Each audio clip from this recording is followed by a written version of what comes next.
Well, I have been wanting to do this video for a while, and it's been difficult because we've had so much thunderstorm activity and so much rain that getting this shot, literally squeezing it in between the raindrops, has been difficult.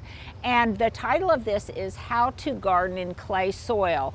The inspiration for this was twofold. Number one, I'm trying to do more videos that are really relevant to new gardeners, to new homeowners who are starting gardens, just basic gardening skills and basic gardening knowledge. The other reason that I wanted to do this was because I was inspired by a wonderful article in the June issue of Garden Gate magazine. Love this magazine for hands-on info. And there's a great article in here on dealing with clay soil, how to plant in it, how to water, how to fertilize, different kinds of plants that really can adapt or at least at a minimum are tolerant of clay soil. So that inspired me, and then I thought I would share just a few of my own tips and tricks for how to garden in clay soil. I'm standing here, let me just point out, because I know I'm going to get this question. I'm standing here in front of some really beautiful hydrangeas that are just coming into bloom. These are Deer Dolores from Southern Living. They're gorgeous, and they do bloom on new wood. And I'm very frequently asked, can hydrangeas grow in clay soil? And I would say it may not be their first preference, but definitely they can grow in clay soil with a little bit of extra mindfulness and TLC, a little bit of soil amendment. And as evidence of that, look at this expanse of hydrangeas that I have over here. These are all Deer Dolores and White Wedding. There's even some buds coming out on the White Wedding hydrangea, which is what we are going to plant today as our sample specimen for how to plant in clay soil. So while hydrangeas may not love it, they are pretty tolerant of it. And if you must have hydrangeas and you must plant in clay soil, then I say go for it. Stuart, what do you say? Let's do it. Let's do it.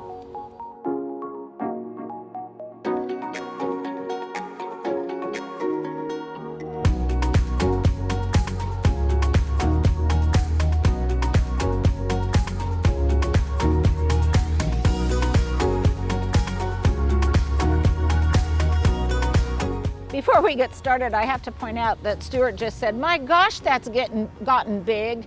And that's because I have done so much pinching. That started out as just a 4-inch plant last year, and all of that pinching and I guess just good weather has made it explode. It is almost a thug. I'm going to have to divide it up. Now I want to show you in the foreground here that I have been pruning my trees, and I needed to raise the canopy of this eastern redbud tree some just so that you could see where I was planting, and because it's time to be doing that right now. That will be a separate video. But now if you want to meet me underneath the canopy of the redbud tree, let's talk about the proper way to plant a shrub in clay soil. I definitely have clay soil. It is still probably a little bit, probably the soil's a little bit too wet to be working with it. But if I waited till it was completely dry, number one, it would be extremely hard to dig in, which is a characteristic of clay soil.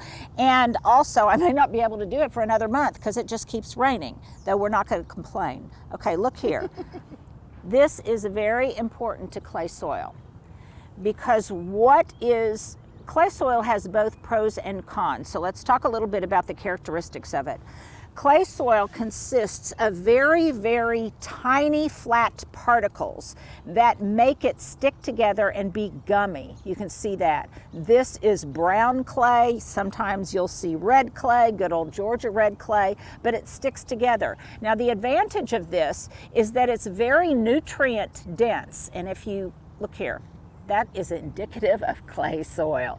It's very nutrient dense.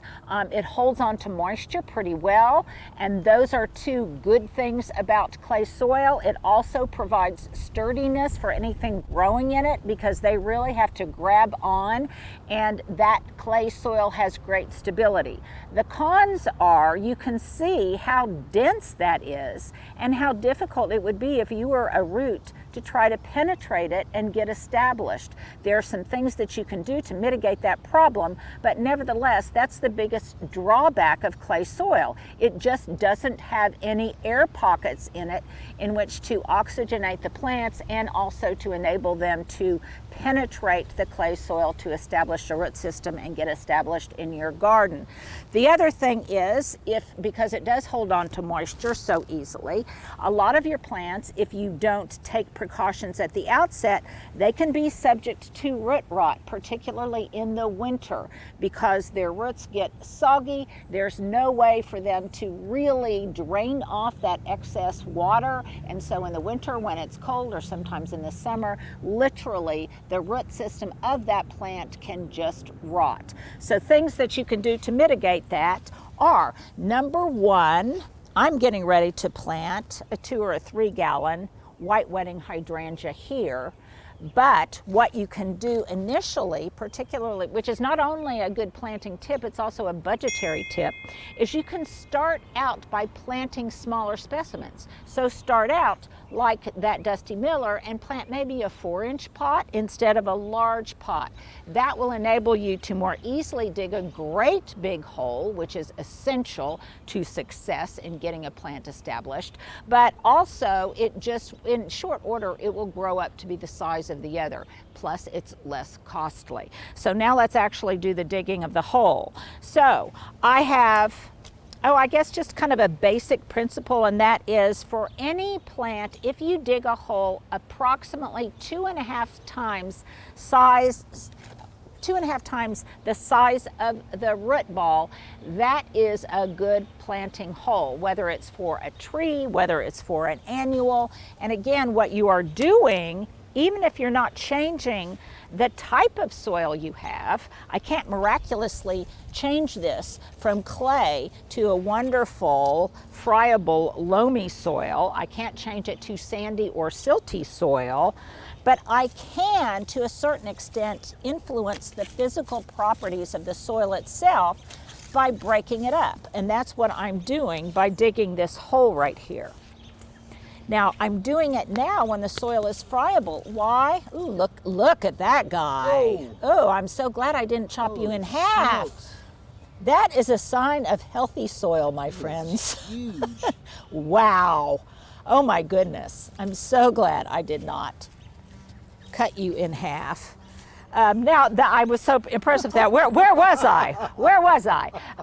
Well, the reason that I'm doing this now also is because it's so much easier to dig in clay when it is rather hydrated. If I was doing this when it was 110 out and it hadn't rained in forever, I'd have to have a pickaxe practically to dig a hole, and that would be very, very difficult. So I am digging a big hole. Notice that I'm not necessarily digging a deep hole. What I want is for the top, just like when I am doing container gardens, I want the top of the plant to be basically level with the top of the hole. So I've got a little bit more depth that I need to create in here, and I am doing that.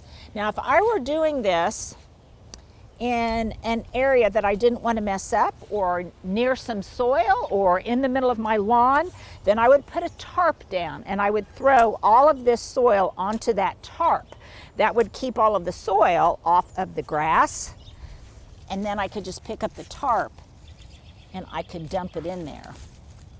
And I've got some old tree roots, some old bark and things in there. But you can see this is definitely clay soil. You can also see that the things in proximity to this are pretty happy. Now, when we established this new garden, we did amend the soil with some compost overall. We added some compost, and that helps break up those particles. So by amending your soil with compost, I guess you could do peat moss, though I don't really encourage that. You could use any kind of organic matter. It definitely will improve the quality of the soil. But what I have found is over time, like your computer, clay soil ultimately wants to revert to its original state, and it just will absorb and really consume all of that organic matter. So now that I have this plant hole approximately the size that I want, let's take a break and we'll be right back. Now, in terms of prepping the plant, in addition to prepping the hole, you're going to want to do several things. Number one, I watered this white wedding hydrangea really well. Now you might ask me, why am I planting a white wedding hydrangea here? Because I wanted to continue this huge drift of white and have it culminate here just by this brick wall. Now, over time, will these Oakland hollies get so big that it will crowd it out? Yes, but that's not going to be for a while. And later on, I can transplant it someplace else. And fortunately, hydrangeas transplant really well. Now, this is rather root bound, as shrubs of any kind often are when we get them at the nursery. So what I'm doing is taking my hoary knife and I am just loosening and freeing up these roots to be able to penetrate the sides of the hole.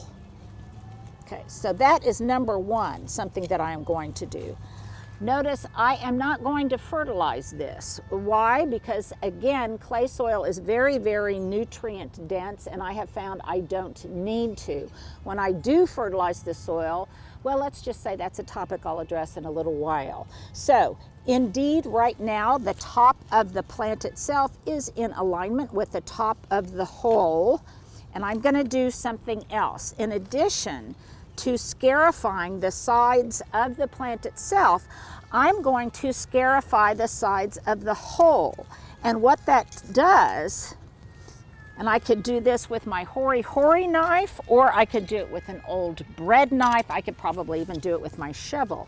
But what this is going to do, it's going to rough up the sides, because a lot of times, look here, a lot of times you dig, and what you get is almost like the sides of a terracotta pot. Look at that. It's so clean, smooth. It's almost like the sides of a pot. So what I want to do is I want to create ridges in the sides of this hole and on the sides of the planting hole. And that way it will create little nooks and crannies and passages for the roots to penetrate, again, of any type of plant, whether it's an annual or a perennial or what. Now, the other thing that's problematic about working with clay soil is this. You always immediately after planting want to clean your shovel or your tool, because otherwise all of that clay soil is just going to bake and harden on the surface, and it will be really difficult to clean off later. Now, in some cases, if you read different material, it will say, oh, at this point you can amend the soil with some compost, or you can amend it with, something else. But I'm not going to, not even my beloved Happy Grow soil conditioner. Why? Because this is just going to have to learn to adapt to the situation.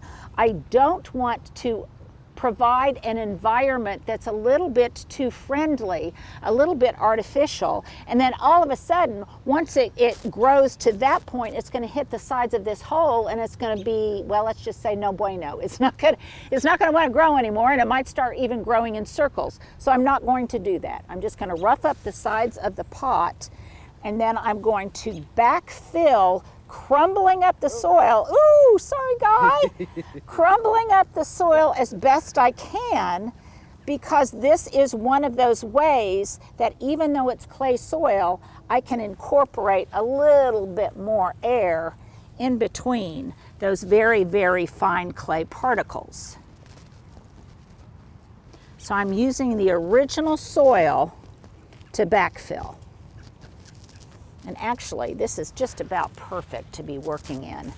We've got a storm brewing, Stuart, so I'm trying to get this done beforehand,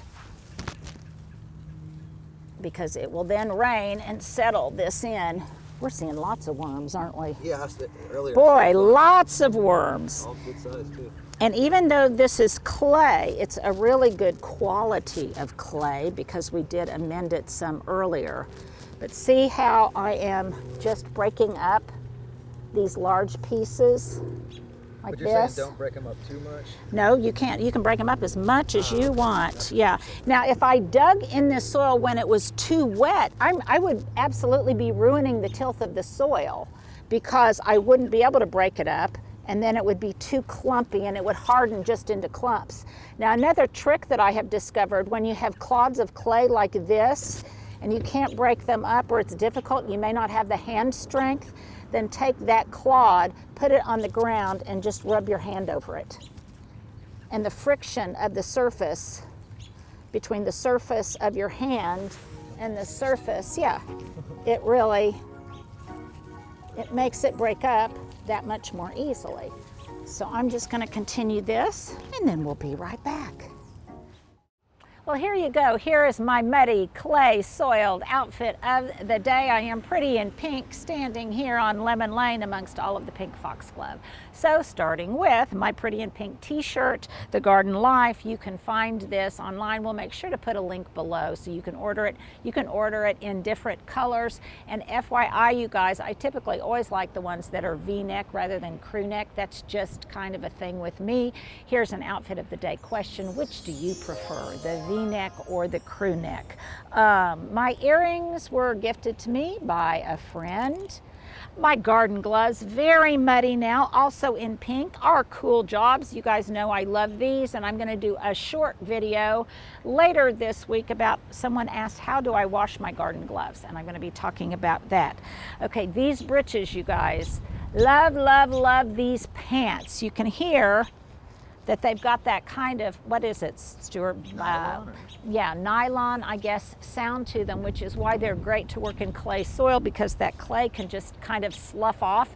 It doesn't really entrench itself into the fibers of like cotton or jeans or something, so it's wonderful. These are wonderful for working outside in the garden, and they have, yeah, they've got little pockets everywhere. The other thing is they are very, very comfortable.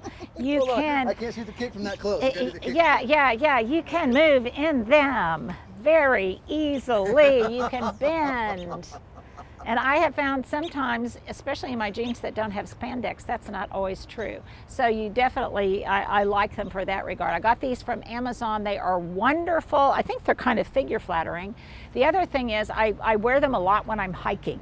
And so they're great. They're just a great multi-purpose pair of pants to have around. And in fact, Liam, would you take a note that I think I want another pair of these in a different color, because I wear them so often, and it seems like when I go for them, sometimes they're dirty. And then lastly, of course, I have on my very muddy high sea boots. And look at these. These socks were a gift from Hubs. Those are cool. I'm kind of, on a dreary day, I'm kind of bright in my bright pink and in my bright turquoise. Love these because these I can easily get Sunshine on a in cloudy day. and out of. Look at all that sunshine Yeah, this year. and these are high sea boots, my favorite go-to boots. We will put a link to all of these things in the description box below if you don't know how to access those links, or if you just want us to send you a specific link. The best way to probably do that is send an email to support@lindaVater.com. If you request it in the comments, we try to respond, but there's a lot of comments, folks, and it is difficult for me to sometimes see it in a timely manner. So there you go, my outfit to garden in clay soil. Okay, now that I've got it planted, it seems pretty happy. I'm going to push down on it a little bit to make sure I don't have any air pockets in there, because the roots don't want to grow into an airy void. They want to make contact with something. Then I am, even though I didn't amend the soil, I am going to mulch it, ta-da, through the magic of TV. And I've got some of this good Happy Grow soil conditioner. And I'm gonna take it, this actually might be some compost. I'm gonna take it and I'm just going to mulch around it Then I'm going to create just a little bit of a trough to capture a little moat, to capture the water. That is starting to come down now. It is, Yeah, here, it is starting to come down right now. Now note here, this is the way you want to water, if at all possible, in clay soil, and that's with drip irrigation. I can see it from up here. Yeah, yeah, right here. Drip irrigation will deliver water directly to the root zone of the plant. It will not get on the foliage. And you can do that in a number of different ways. This is through my automatic irrigation system in ground, but you can also do that with something that you set up yourself, or you can do it manually.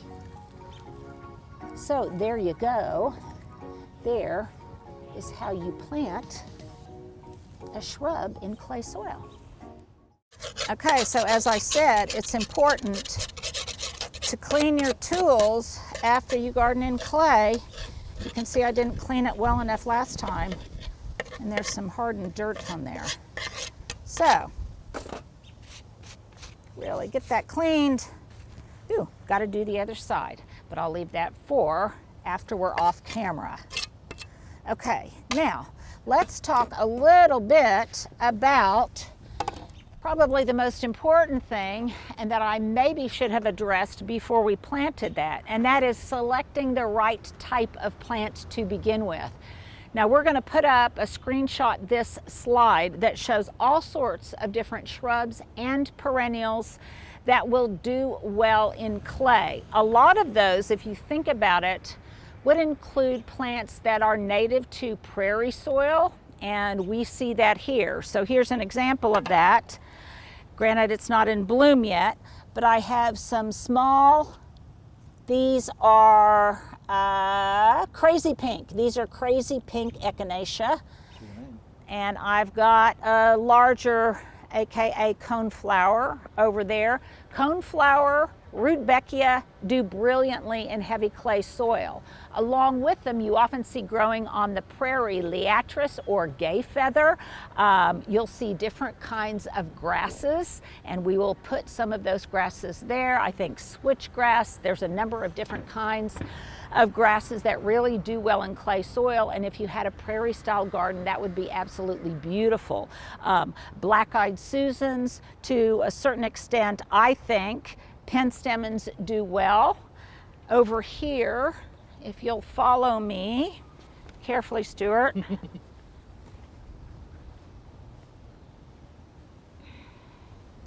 I've got underneath on this berm, I've got it just getting started. Baptisia, it likes clay soil. I've got some yarrow over there. Can you see the pink yarrow that's getting ready to bloom? I think I've got that in pink and white. Yarrow does very well in clay soil, as does Gara. You can see the Gara right there. Just make sure you don't overwater it. I've got a little tuft of Gara right here that I cut back and is getting ready to start again. Now, in terms of some other shrubs that do well, I have found that Abscission nandina from Southern Living does very well. Fire Chief arborvitae, that beautiful arborvitae in that drift right there, it does very well in clay soil, as does a lot of the different barberries. This is orange rocket barberry, but I love some of the other chartreuse colored ones. Let me make sure I clarify, that one's Fire Chief, right? Yeah, this is Fire Chief right here. And this is orange rocket barberry. Now these are the varieties that I have, but pretty much most varieties of barberry and probably different kinds of arborvitae would do well in the clay soil, as does the Sibylla. I think it adapts, it may not love it, but it can adapt and is tolerant of clay soil if you do the appropriate kind of hole preparation beforehand. The other thing that does well in terms of perennials, salvias. Salvias do brilliantly, which is one of the reasons I have so much of it. Some of the veronicas do well. Daylilies do well. Helianthus, some types of sunflowers, perennial sunflowers do well, and that's just a short list. Again, we will put up a screenshot this kind of guide to different types of shrubs and perennials that do well in clay soil.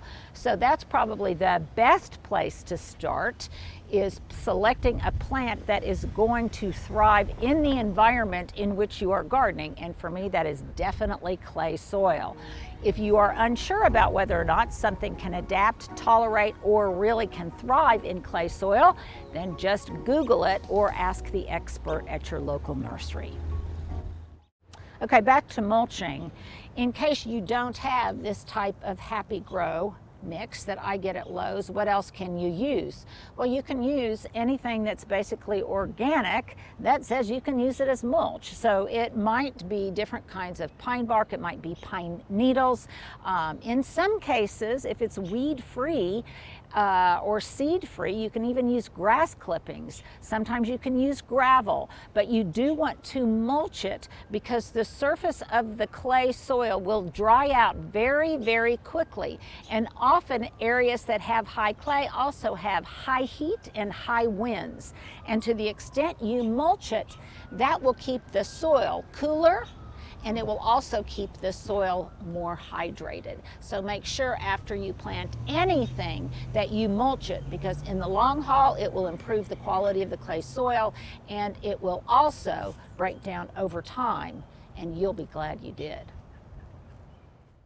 Okay, a few more plants that I have found do well in clay soil before we get to watering. Things like Larkspur, they will readily go to seed and germinate, turn into gorgeous plants like this, and then they will set seed, and at that point typically they start looking a little straggly as the heat arrives and I just pull them out. So that's something that also does pretty well. I have also found that spirea does well for me in clay soil. That's kind of an experiential thing. I don't know if you'd find it on any lists, but I have found, this is Little Miss Bonnie, but I've also found that, yeah, that's spirea in general does pretty well in clay soil.